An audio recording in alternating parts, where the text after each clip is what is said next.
Folks, James Gunn is about to come out with Superman, the first official film in the new DCU, the Detective Comics universe, or the DC universe.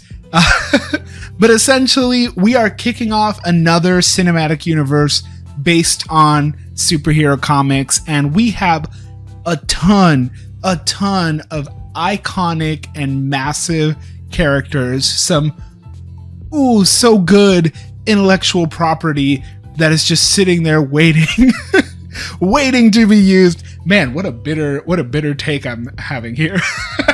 But folks, we have some massive giants in comic book history, some incredible characters that are up for grabs. Batman, Wonder Woman, The Flash, some incredible titans of the Justice League haven't been casted yet, and as we know right now, there's some in active development and some in passive development. As James Gunn said, they will not make a movie until they have a script. Usually people get cast and then they make a movie, but in this case they're figuring out the movie and then doing the casting. But today we are taking it upon ourselves to do the casting. So today I am presenting to you Joopy Gorg's picks for casting the DCU.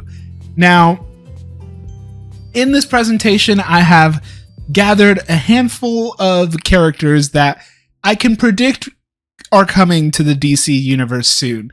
Some of the absolutely are happenings, some of the would be nice, and some based on some of the chatter that's been going on online. James Gunn is very active on Threads and Instagram and I think Twitter, but mostly Threads.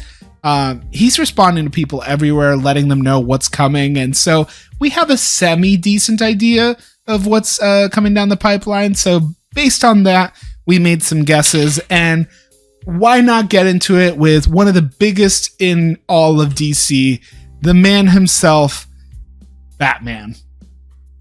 Now, casting Batman is a little bit hard because there's been so many different actors that have portrayed Batman. There's been so many different interpretations of the character on screen. But there's also been so many different takes of Batman in comics, in animation. There's just a lot of Batman. And so to settle on one is really difficult. So I can imagine casting one is really tough because it's like, what version of the Caped Crusader are we going to get?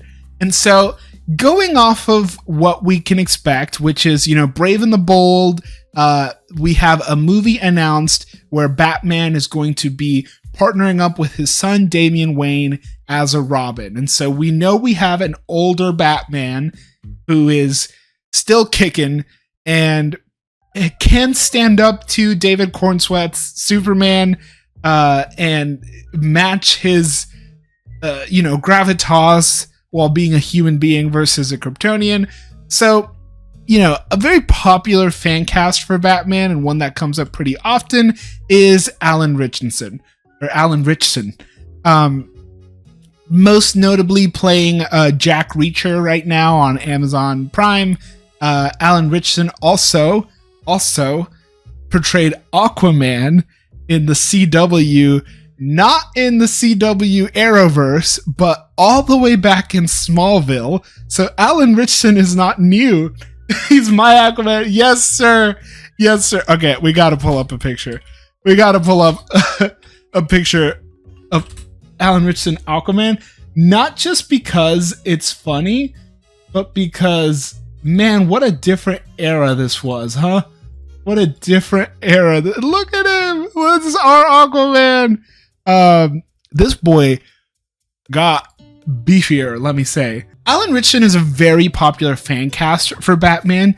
To me, I just can't see it. I think he's too much of a pretty boy. I understand why people pick Alan Ritchson. I just have a really hard time seeing it. It's probably because he played Aquaman, and that's kind of stuck in my head for forever. My pick for older, wiser, been around the block Batman is John Hamm. And I think I kind of cooked with that one.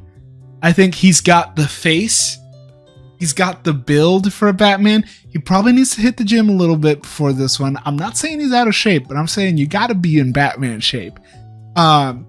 He's got the stern, serious, like, gravitas that a Bruce Wayne Batman needs to have. Thinking of Mad Men, right? Thinking of Don Draper. But Jon Hamm is also an incredible comedic actor. And Batman is funny, y'all. Batman is really clever. And he's really smart. And he's kind of fun. He's not a jokester by any means. In fact, that's the other guy. But Batman has a sense of humor about him. And he's really witty and really clever. And exactly what Chad is saying here. He would be a great dad Batman. Imagine Jon Hamm as a Batman yelling at Damian Wayne. Too old to start a Batman franchise, though. But we're talking about Bat Dad. We're talking about Bat Dad. Jon Hamm is, I believe, in his 60s. If I did my math right. Maybe like late 50s. I don't think he's in his 60s, actually. I think I may have given him an extra couple years. He's 54. He's 54, yeah. So Bat Dad could be in his 40s. My only maybe strike against myself is that Jon Hamm might be a little bit old up against David Cornsworth as Superman. I do think right now they're casting a lot of the DCU younger because there's no Justice League yet. But this is my pick. I think it's a fun one. Realistically, and this is like my real hot take, Alan Ritchson would be a great Batman. I actually think he would do a pretty solid job. I think it would be fun to see someone like Jon Hamm do it. My actual pick for who should be Batman in the DCU is Robert Pattinson's Batman. I see no reason why we couldn't have our cake and eat it too. I don't need Elseworlds. I don't need branch timelines. I don't need overcomplicated bull. Robert Pattinson's Batman is great. The world of Gotham that Matt Reeves has created with the Penguin is great. Just keep it. Just keep it. Just merge it into the DCU. One of the things that James Gunn talks about constantly is that he's not trying to create an interconnected web of content. He's trying to create individual pieces of content that are self-contained, but that benefit from having the chess pieces that exist of being in this interconnected world. It's why Creature Commandos works. It's why Peacemaker works. It's why Superman is kicking off with a bunch of other pre-existing characters. Just have Robert Pattinson's Batman exist within the DCU. And thank you. I do feel like I did cook with Jon Hamm. Thank you for chatting. Thank you for lurking. But yeah, good old Bobby P, Robert Pattinson. He should just be folded into the DCU. This Batman up against David Cornsworth's Superman would rock. And I've said this before, and I will say it again. I think the logical next step for Robert Pattinson's Batman is Robin. And I know, you might be thinking, but Juppie Gorg, this is a dark, brooding Batman, and it's realistic, and it's grounded. Why on earth would we have a child in flamboyant spandex fighting crime alongside this Batman? Because that is the thesis of Batman. Batman existed without Robin in comic books for like a couple years. Or like the Confederacy lasted longer than Batman without Robin. That's a crazy line. Don't quote me on that one. The whole idea is that Batman is like an inch away from losing himself, and Robin is just in love with being a hero and with doing good. And so they play off each other so well. And Robert Pattinson's Batman the Batman ends in such a dark, brooding way where he's like, even, he's monologuing in this sort of noir style way of being like, this city needs hope. This city needs a protector. It needs hope. And it's like, that's what Robin is. Robin is someone who brings Bruce back down. And I think a Robin is a logical next step for Robert Pattinson's Batman. And so that's my pitch. I think keep him in the DCU, let him get one more movie in of the Batman, and then get him to be, then get him to be Bat Dad and put, Robin in or whatever. I don't know. That's my pitch. That's my pitch. Moving on. Wonder Woman. Now, this is what officially kind of kicked off my entire idea of making this list. James Gunn did just confirm in one of the press runs that he's doing for Superman that there is a script being worked on for a Wonder Woman film. Obviously, this makes sense. The first Wonder Woman was a massive success. Second Wonder Woman can blame COVID for not being as successful, but it is critically regarded as a pretty rough film. I haven't seen it. I never cared to, based on some of the things I read and heard in reviews. But Wonder Woman is a massive character. We did know that there was an animated prequel series that got announced in the DCU about the world of Themyscira, but Wonder Woman was not set to be in it. But now we know we have a Wonder Woman movie coming. Yeah, let's just blame COVID. Let's just do it. Let's just blame COVID for Wonder Woman 2 not working. So, who is the internet going crazy about for Wonder Woman right now? I think the online circles are kind of cooking, and yep, chat already called it. Adria Arjona is the internet's pick for Wonder Woman. She was just in Andor, and she absolutely killed it. Look, I think she would be an awesome Wonder Woman. I think she could actually nail it. I think that she's got the presence for it, the anger, the frustration, the intensity. I think she's got the action chops and some of the softness and approachableness that Wonder Woman has. She is approachable. She's kind of a Superman type in some sense. She has this softness about her when she's not fighting you. When you're on the same side of the sword, she's very chill with you. She can actually act compared to Gal Gadot. Look, I don't want to be a hater, but imagine there's no Gal Gadot was great in the first Wonder Woman because the whole point was that she was just absolutely confused and had no idea what was going on. And she kind of looked the part. I'll give her that. She looked like Wonder Woman. I'll be a hater for you. Thanks. Imagine there's no acting. Let's get the negative Gal Gadot slander out of our minds because her Wonder Woman is gone. We are never going to have to deal with that again. But the internet seems to think Adria Arjona would be great. As a Latino, I would love a Latina to be Wonder Woman. That would be incredible. That being said, folks, we have Wonder Woman.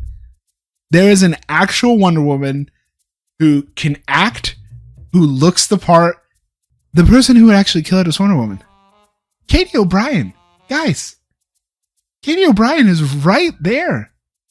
Katie O'Brien is an incredible actor. She was fantastic in her little story arc in The Mandalorian.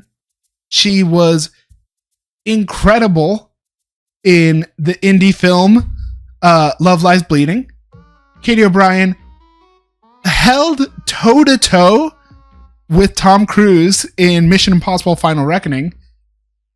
And she literally looks like Wonder Woman. Come on, man.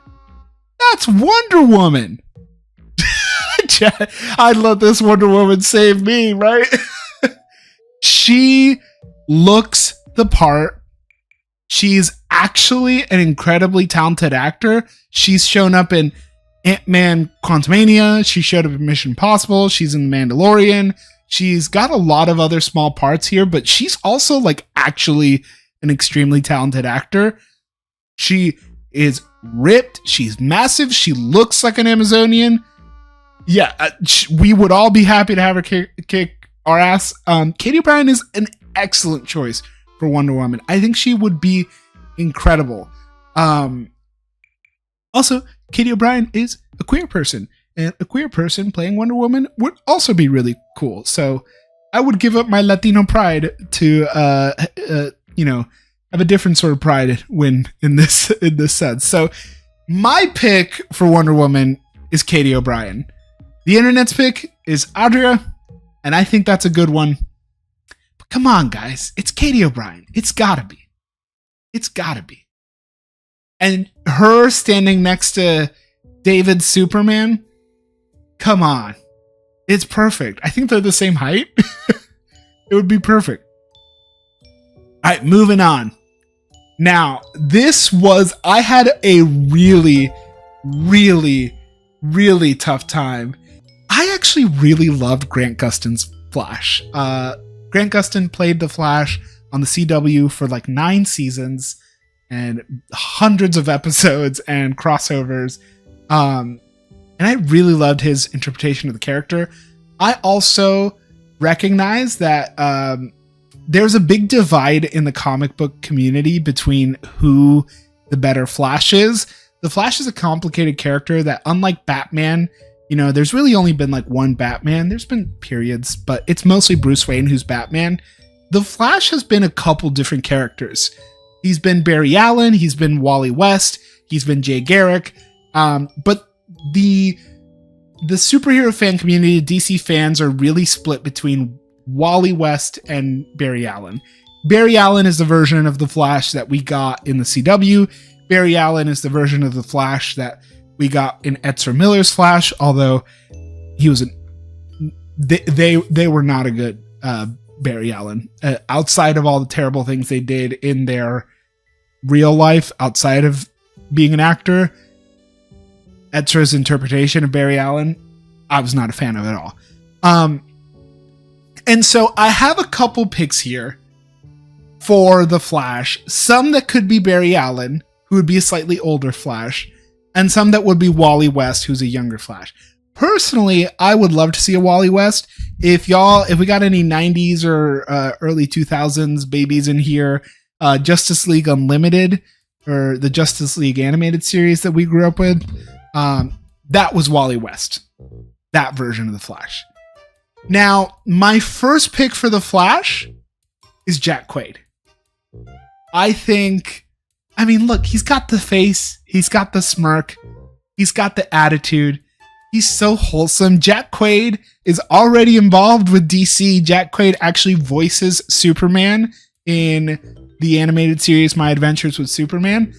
I think he would be a great Barry Allen, who's slightly older. He's got this quippy, charismatic, he's so annoying, but he's so funny that you forgive him. He's got the build for it. He's kind of slender. He's kind of tall. He's got this charming presence about him. And I think he can be quick. Jack Quaid is leading his own action movies. Novocaine performed decently for the type of budget that it was. Jack Quaid is the lead in The Boys. He was the lead in Companion, which he was great in, playing a villain essentially. So I think he could, by all accounts, have the chops to run a franchise and play well in a group. So Jack Quaid is my safe guess for the Flash. Now, my slightly out of left field pick for the Flash, and this is someone who I think could run a franchise. See, I'm here with all my accidental puns today. Someone who I think could play a Barry Allen or a Wally West, if we wanted to do an older Wally West, kind of like the Justice League cartoon did. Here's my unconventional pick. Hear me out. Adam DeMarco. Now, if you're like, this is the dude from White Lotus season 2. And I remember watching him and going, this dude looks like a superhero. Now, why do I pick here? Here's where I get my, earlier this was my Devil Advocates hat. This is going to be my producer hat for this pun. I was thinking, right, how are they going to cast this movie? And I'm thinking it's DC Studios, it's Warner Brothers. They like to play with people they already know, agents they're already in business in, so they're going to go through their repertoire and find folks who are already within the Warner Brothers umbrella. That means HBO, that means Max, that means things like that. It's why Isabella Merced is on there. It's why the guy from Barry is on there in Superman, right? Like, some of these roles are just easier to cast with people who are already in the system. So Adam DeMarco, I think he's got a well-rounded presence about him. I think he's got the look. He's a good age to go up against this sort of Justice League that we're building out. I think he could be quippy and fast. I've looked up interviews of him, and he's got that energy that I think could work for either a Barry Allen or a Wally West. And that's my pick. That's my out there pick. Now, and thank you, chat. I feel validated. I appreciate it. Now, for a strictly Wally West pick. So Wally West, if we were to do not necessarily Kid Flash Wally West, but just a younger, slightly more arrogant version of the Flash, my pick is Ben Wang. I love Ben Wang. I think he's a really incredible talent. I think he's up and coming. I loved him in American Born Chinese. I think that show was extremely underrated. It was just like, it was too good to be like a Disney Channel show, but it was too bad to be a runaway hit on streaming. And I think that Disney might have like axed it. I think I remember reading that it was kind of, tax incentived away like Willow was. But regardless, Ben Wang, he's picking up speed. He is the lead on the Karate Kid franchise. He's holding up his own with Jackie Chan. And I think he's funny. I think he's got good acting ability. He's clearly got the action ability. He's been the lead on a couple different projects where he's like doing martial arts and his own stunts and action sequences.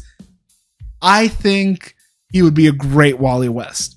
My concern about this casting, which I would have to actually watch Karate Kid. I haven't seen it yet.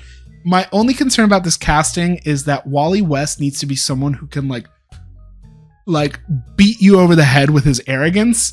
And some of the roles that I've seen Ben in, he's a little bit more subtle, and like kind of his journey as a character is that he comes up out of his shell, but he's a little bit more reserved. If he's going to be Wally, he needs to be out there. He needs to be in it. But I think this is a fun pick. And it's, again, up and coming actor, kind of in his world. So these are my picks. This is a Wally West pick. This is a could go either way pick. This is a Barry Allen pick, or the Flash. Now, if we're doing the Flash, my guess is that we're doing the Reverse Flash. And I have a singular pick. I have one pick for the Reverse Flash who I think would be incredible. And that's Glenn Howerton. Just picture Dennis from It's Always Sunny doing the Eobard Thawne Reverse Flash speech. It was always me! It was always me, Flash! I was there! That time you tripped over your shoe and scraped your ankle. You've seen the memes, right? Y'all know what I'm talking about? Reverse Flash is a crazy character. I hope that we get to see him done correctly. And the implications of this casting. I also think Glenn Howerton is incredible. And he deserves a shot at an actual like blockbuster franchise. Glenn Howerton, if y'all didn't know, was on the shortlist for Peter Quill. There was almost a world where he was Star-Lord. I did not watch Blackberry, and I'm glad to hear it was an underrated movie. I remember that kind of coming and going. It was in theaters for like a week, and then it just disappeared. So that's one that, without people like you coming in here and saying it's an underrated movie, it would completely disappear in my mind. But I love Glenn Howerton. I'm a little bit biased too. I've met him. I interviewed him years and years ago for AP Bio, that show that he had for 2 seasons.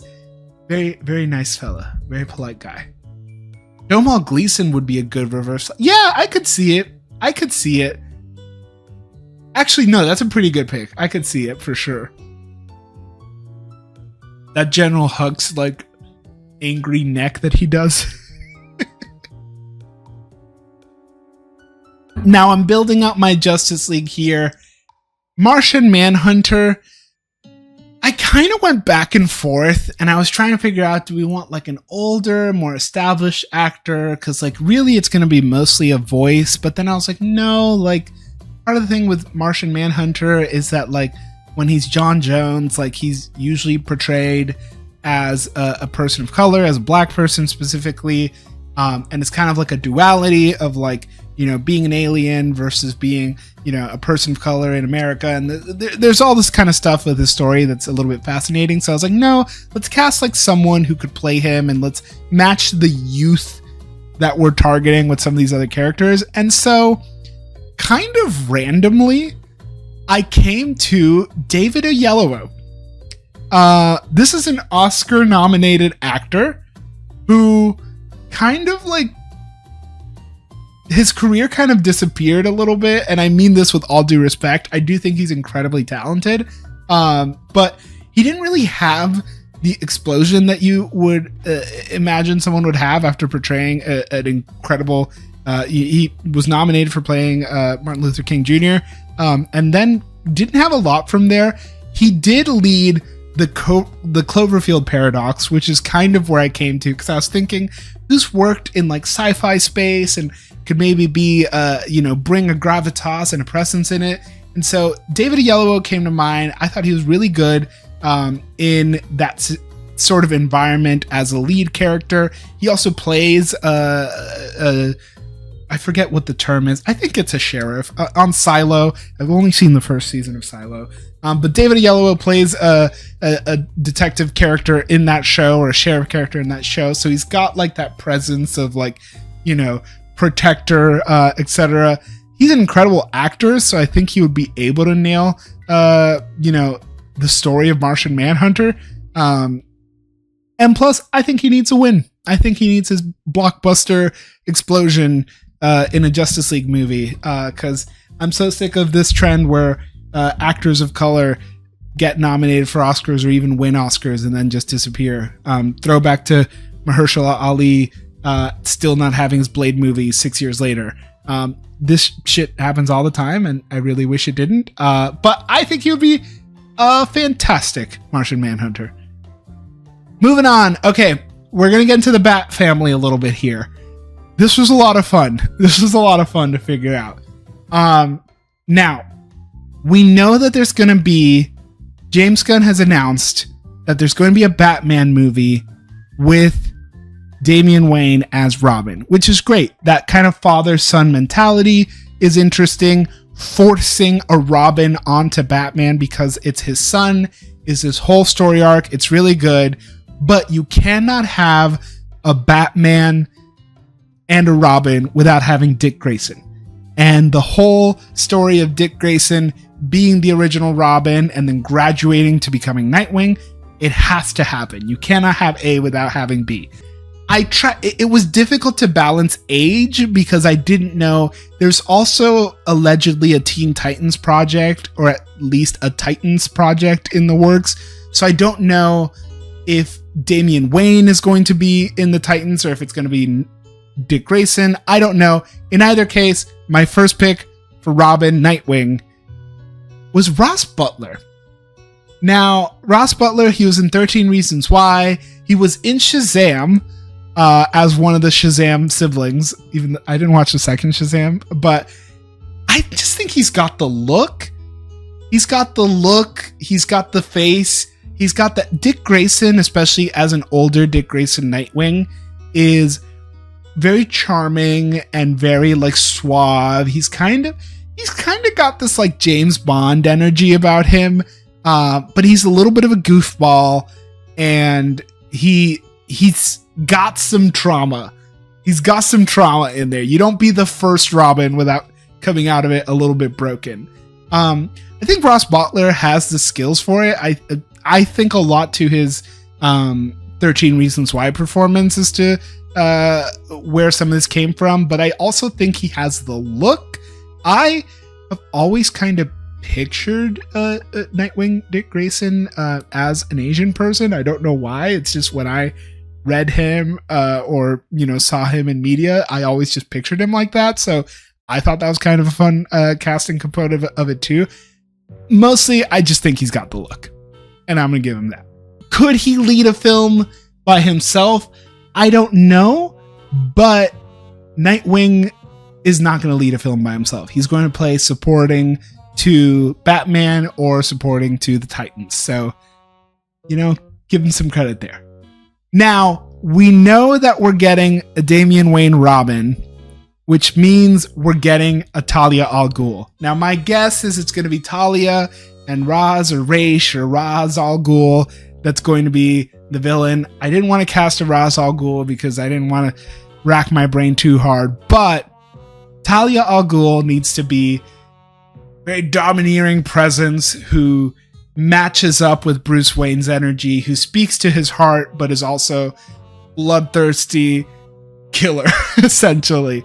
And so for Damian's mom, Talia Al Ghul, I went with Sophia Boutella. You might know her better from the Kingsman, the original Kingsman movie, as I believe her name was Gazelle or Gazette, something like that. She had the knives for legs. She led Rebel Moon, Zack Snyder's project, so maybe it'll appease some of the Snyder bros. And she also led that Tom Cruise Mummy movie that we all forgot about.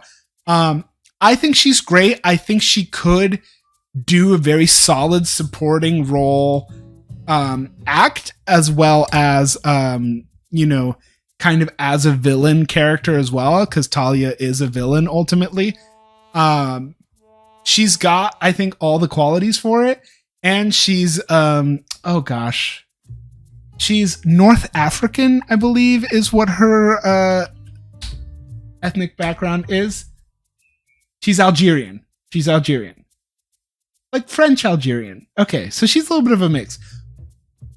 Talia Al Ghul should not be a fully white person. That Al Ghul should not be a fully white family. And I'm just gonna leave that at that. And if you want to have some more thoughts about that yourself on your off time, please do. Batgirl. Who should play Batgirl? Leslie Grace should have had the chance to be Batgirl, and she would have been incredible. And maybe one day we'll get lucky and we'll get to see her Batgirl movie that never came to be. Here's Leslie Grace as Batgirl in the 2 iterations. So apparently at one point in the story, she would have stolen Catwoman's helmet from Batman Returns and made that into her, because this was set in the Batman Returns universe. And then eventually she makes her own armor, and that's kind of where it goes. We'll never see Leslie Grace's Batgirl. And I don't think she should be the Batgirl in the DCU, because she's a 30-year-old woman, and Batgirl should be much younger. And so my pick for Batgirl is Nico Parker. This is a relevant pick these days, I think, because Nico Parker just had How to Train Your Dragon came out, and she's the co-lead of that movie. Nico Parker was in The Last of Us and had a runaway performance there as Sarah. I think she's got some incredible acting chops. I think clearly she can lead a franchise. She's young. I think she's like barely 20 or 21 years old. So she's a good age range for a Batgirl. And keeping with my hopes for the franchise here, and Commissioner Gordon in Robert Pattinson's movie is a black person, and so I cast a mixed girl as Batgirl because I really hope that Robert Pattinson's Batman gets folded into the DCU. So that's kind of where I'm going with it. I also think she could be fun. I think she's got like the character she plays in How to Train Your Dragon, I think has a very similar energy to what Batgirl does.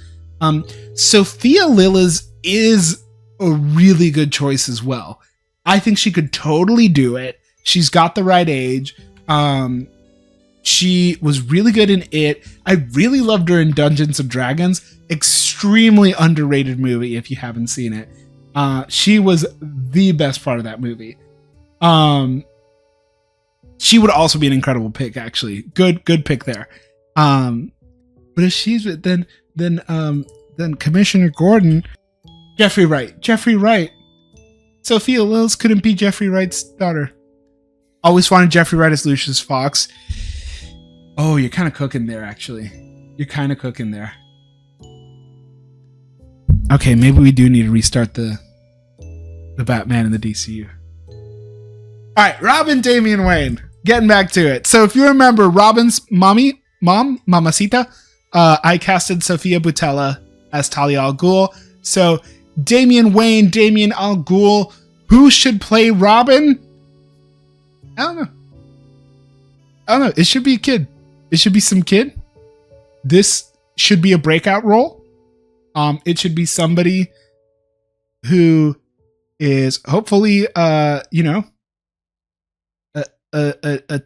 mixed race person is my hope. Because Damian famously is whitewashed in the comics, and there's been a lot of conversations recently about how frustrating that is. And I know that some keyboard warrior comic book guy is going to be like, well, the whole point of Damian Wayne is that he was supposed to be a duplicate of Bruce Wayne, and so of course he would come out with Bruce Wayne's complexion, blah blah blah. Shut up. Whoever they cast as Talia, match that energy and find somebody new, a new face.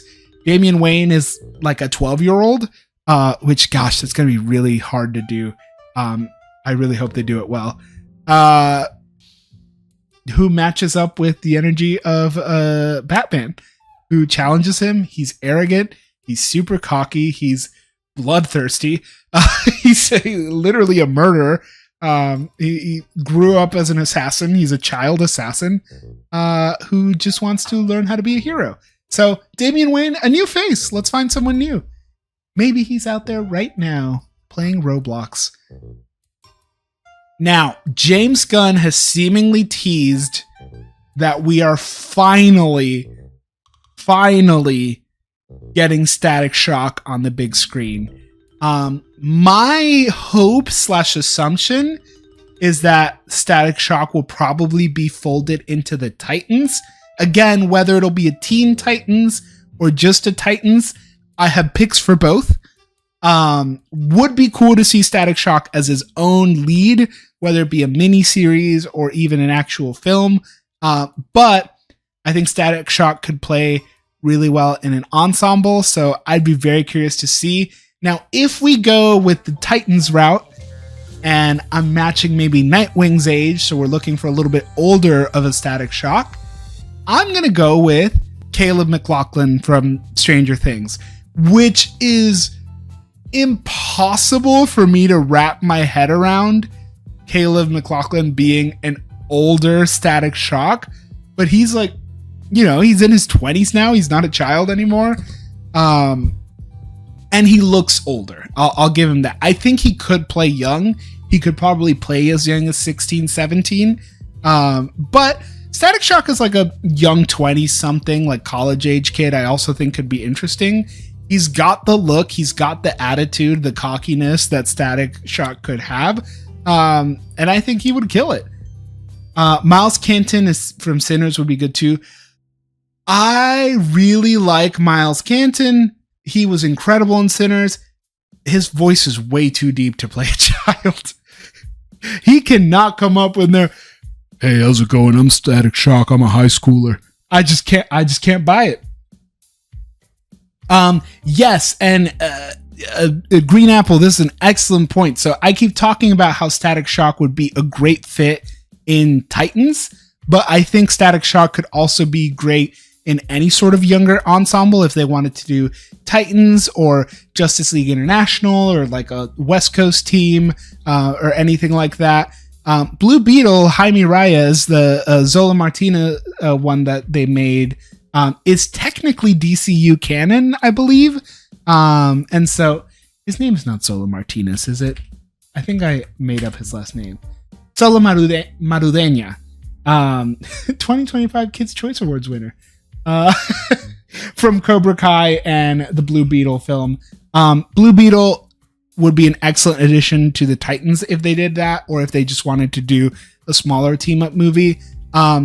If they went with younger, actual teenager Teen Titans, because I think Caleb's a little bit old now for Static Shock, I picked Jalen Hall. Jalen Hall's a young actor. I think he's like 18, 19 years old. He played Emmett Till in the movie Till, which is absolutely heartbreaking film. He does an incredible performance where he is literally the heart and soul of that film. He's such a sweet man. But he's a really talented actor. He plays a lot of range in that movie. We get to see him as Emmett Till, being a cocky, arrogant boy, before he becomes everything that happens. And that's some of the energy that Static Shock, no pun intended there with energy. But that's some of the attitude that we expect from Static Shock, to be arrogant and having fun and kind of like cocky, but like also being able to play that seriousness and that depth and that intensity. And so Jalen Hall, young actor, really successful performance in like a more serious sort of like awardsy type film, I think could totally play well into some sort of blockbuster with a team dynamic or something like that. Starfire. Now, we do know that there's a Starfire animated series coming. This has been announced by James Gunn. And so naturally, we know there's a Starfire series coming. We know that there's a Static Shock thing coming. We know that there's going to be a Nightwing coming. So we assume that this is our Titans group. And so I'm thinking Titans minded. I wanted to go with someone a little bit younger. I'm thinking, if y'all remember earlier, I'm talking about Warner Brothers, DC will cast within its system, so they will likely look for someone within within their paperwork who they can work with. So for Starfire, again, thinking Teen Titans younger Starfire, I went with Storm Reid. Storm Reid was in Euphoria. Storm Reid is, I think she's about 19, 20 years old.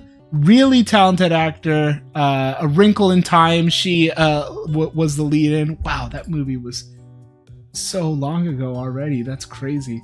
But I think she has the absolute ability to run a franchise. I think she's led movies as a young child actor before. So now as an older adult, as a teenager, I think she definitely could. She could be the voice of Starfire in the animated series and then take over playing as the live action character. And yeah, I think she's a fun pick. I think she's got the chops for it, and I didn't think of anybody else. So Storm Reid is my pick for Starfire. Now, if they're doing the Teen Titans, I assume that Slade Wilson and Deathstroke will appear, because he's the one, thanks to the animated series, we all assume is the Teen Titans main villain. I believe James Gunn has teased that there is a project in the works right now featuring Deathstroke as a lead. This one, frankly, I was having a really hard time not just seeing Joe Manganiello as Deathstroke. I think that it was incredible casting and absolutely wasted potential. Joe Manganiello played Deathstroke in a basically cameo at the end of Justice League, Zack Snyder / Joss Whedon's Justice League. The original plan was Ben Affleck was going to write and direct a solo Batman movie in which Joe's Deathstroke would be the main villain, and it would be him kind of coming after Batman and his whole Bat family and everything like that. Would have been super cool to see it. I thought it was incredible casting. We'll unfortunately never seen it. I thought about, there's been some fan casts like Jeffrey Dean Morgan could do it and things like that. I tried to think creative. I tried to think new. I tried to think, maybe we have a bunch of teenagers in the Teen Titans, so we can go a little bit younger with Deathstroke, especially if the rest of our DCU is going to be a little bit younger. So, again, hiring within the system, I went with Theo James, who was also in the White Lotus Season 2. A lot of White Lotus Season 2 representation on this list. Frankly, and I'm going to be fully honest with you, Theo James is in my mind a lot these days because Theo James is in this stupid Land Rover commercial where it's like, oh, our dog forgot his ball, so I'm going to drive my CGI animated Land Rover so that I could get my dog's ball. And we're watching Love Island right now, and that show has ads, and so I've seen this ad 17 times in one evening. So Theo James is a villain in my mind right now because I keep having to see his car commercial. But I do also think he could play a good Deathstroke. He's played villains before. He's been in like the Divergent series, and he's been in some action movies before. I think he's got the look and he's got the stature, and I think he can play complicated, and Deathstroke is a complicated person. Plus, it's really a lot about the physicality because he's going to be behind a mask for most of it. Got a couple more picks for y'all. There's no inclination that we're going to get a Green Arrow. The White Lotus to DCU pipeline does kind of cook. There's been no inclination that we're going to get a Green Arrow. I just think it would be wasted potential if we didn't. Green Arrow, it's been years and years and years since the Arrow show ended. So there's good brand awareness for that character, and we're enough separated that we can introduce a more comic accurate Green Arrow. I know that the internet loves Charlie Hunnam for Green Arrow. I just spoiled myself because he looks like Green Arrow. Austin Butler is a great pick there too. I went with Jensen Ackles. Jensen Ackles is a huge fan cast for Batman right now. And frankly, I just don't see him as Batman. I don't think he's got the oomph for a Batman. However, I do think Jensen Ackles does have the cockiness and the goofiness that an Oliver Queen, a comic book accurate Oliver Queen Green Arrow. And look, he looks great standing next to the Flash. Obviously, Jensen Ackles ran Supernatural for 15 years, and he is doing well on The Boys right now, and he's been working here and there. I think he's voicing Batman in an animated project, or has voiced Batman. I think he would be a really fun Green Arrow. My kind of out of The Boys plus White Lotus is the DCU, exactly. My kind of out of left field, but I honestly, like, if you give it a minute, I think it could work. My other pick for Green Arrow is Diego Luna. And I know that coming off of Andor, maybe we're thinking more serious roles for Diego Luna because Andor was so intense, but Cassian was a funny guy. And he has some jokes. He's got some chops. And if you see Diego Luna in interviews and in casual environments, he's got this very like fun, airy persona about him that I think could really work as an Oliver Queen, as a Green Arrow. I know that like the whole thing with Green Arrow, like, a lot of people see him as like, oh, he's blonde and what. I don't think people actually care about that much. I think Diego Luna has the chops that he could play that character very well. I think that he could run a franchise very well if they did a Green Arrow movie. There was a script. I think David Goyer wrote the script. David Goyer, who worked on the Dark Knight trilogy. He worked on Superman Returns, a whole bunch of them. There was a spec script. I've read this before, years and years ago, that it was Green Arrow breaking out of like a Supermax prison, and that was a movie, and it was almost like a little bottle episode movie, and it was so cool. Such a cool concept. I would have loved to see something like that.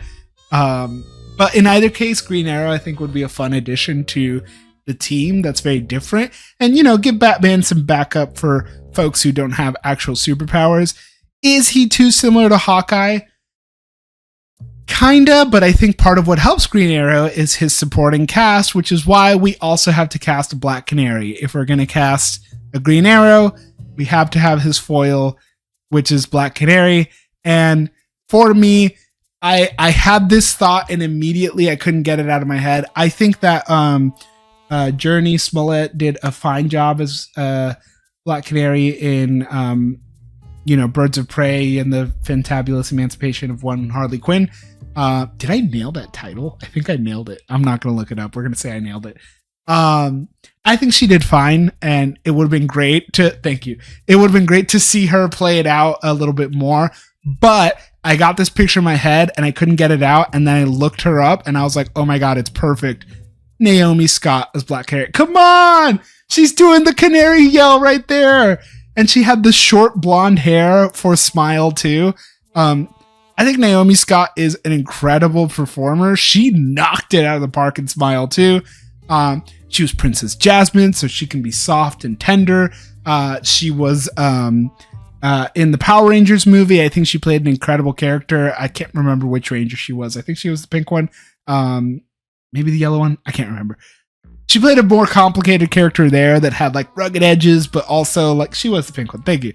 Rugged edges, but also like could let her guard down, which is kind of what Diana is, the Black Canary. She's done action. She can lead a movie really well. I think against someone like a Luna or Ackles, I think she could really do solid as like this love interest, but also as like a I'm not going to take any of your BS type of love interest. And I think she looks like a superhero. I mean, come on, I know she's playing a pop star here, but she looks like a superhero. I think she'd kill it as Black Canary. Number 3 choice for Wonder Woman? Valid, actually.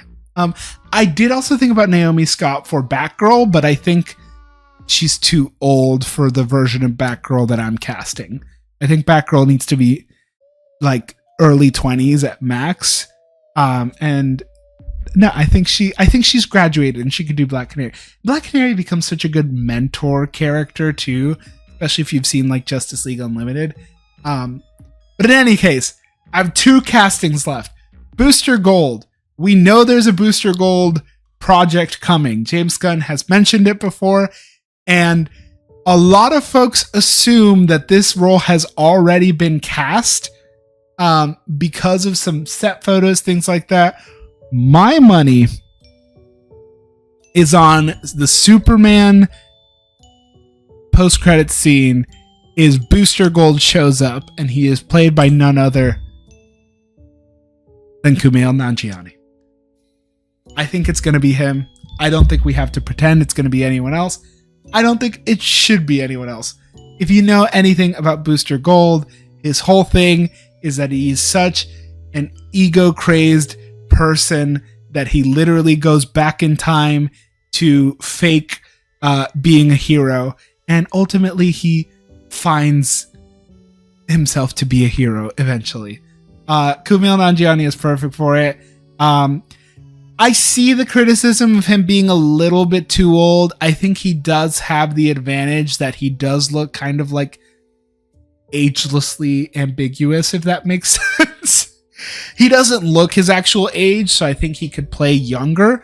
And especially if he's got like the big goggles and the setup, that's going to help a lot too.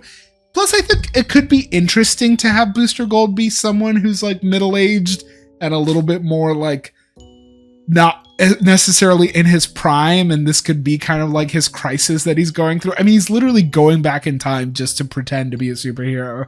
Like, this is totally a midlife crisis scenario. I think, you know, seeing who he played in The Eternals, seeing who he is as a comedian, I think he would be perfect for this role. And I think, again, I haven't seen this movie. I haven't seen any spoilers. My guess, post-credit scene, Kumail Nanjiani shows up as Booster Gold. That's what I'm calling. Mark my words. And last but not least, James Gunn and DC Studios have made mention that they're exploring a Plastic Man project. Plastic Man is maybe the closest to Deadpool in the DC universe. He's very self-aware and kind of ridiculous, but he's like an incredibly powerful person. He's got Mr. Fantastic stretchy powers, and chat already clocked it. There is nobody more perfect than Ben Schwartz, someone who has been fan cast as Plastic Man for years and has literally taken over his own campaign for it, seen here pictured with Photoshop edits of himself as Plastic Man. I mean, it's perfect. It's perfect. He deserves it. James Gunn, put him in. Even if it's like a silly side character just for a little bit. Well, folks, there you have it. Those are my picks for the DCU. Some were just a single pick. Some was a couple options. I think chat, y'all came in with some great ideas as well. Ultimately, there's a lot of characters left to be cast, and if James Gunn is to be believed, they are going to be writing scripts before they cast people. They are working off of the material, not off of the talent, which ultimately is a good way to do business. And I give them a lot of credit. They didn't cast the Clayface until the Clayface script was finished. They haven't figured out a Batman or a Wonder Woman or anything like that. And so I would love to hear in the comments who you think should be cast in the DCU and who they should play. But who would you like to see join the DCU? Who would you like to see them play? Who did I nail? And who did I fail? Let me know. I think my absolute greatest cook in here is Katie O'Brien as Wonder Woman is a no-brainer. I think it's a no-brainer. All right, y'all. Thank you so much for watching and hanging out. If you want to see these things live, they happen every Monday at 8:30. We are live for Movie News Monday, and then we usually do something fun like this. If you want to watch any other content of mine, I am on YouTube at JupyGorg. You can also follow me on TikTok and Instagram. I like to post recaps and short videos of streams, and also that's where I announce my streams. So if I'm ever doing a bonus stream or you want to know when I'm going live, follow me in all those other places. Really appreciate y'all stopping by and having some fun with me. A lot of interesting things going on in the world right now, but entertainment, film, and TV, it's still out there, still the same, still bringing us a lot of joy. Folks, I hope you have a wonderful rest of your week, and I hope you go out there and watch some movies. All right, take it easy, y'all. Good night.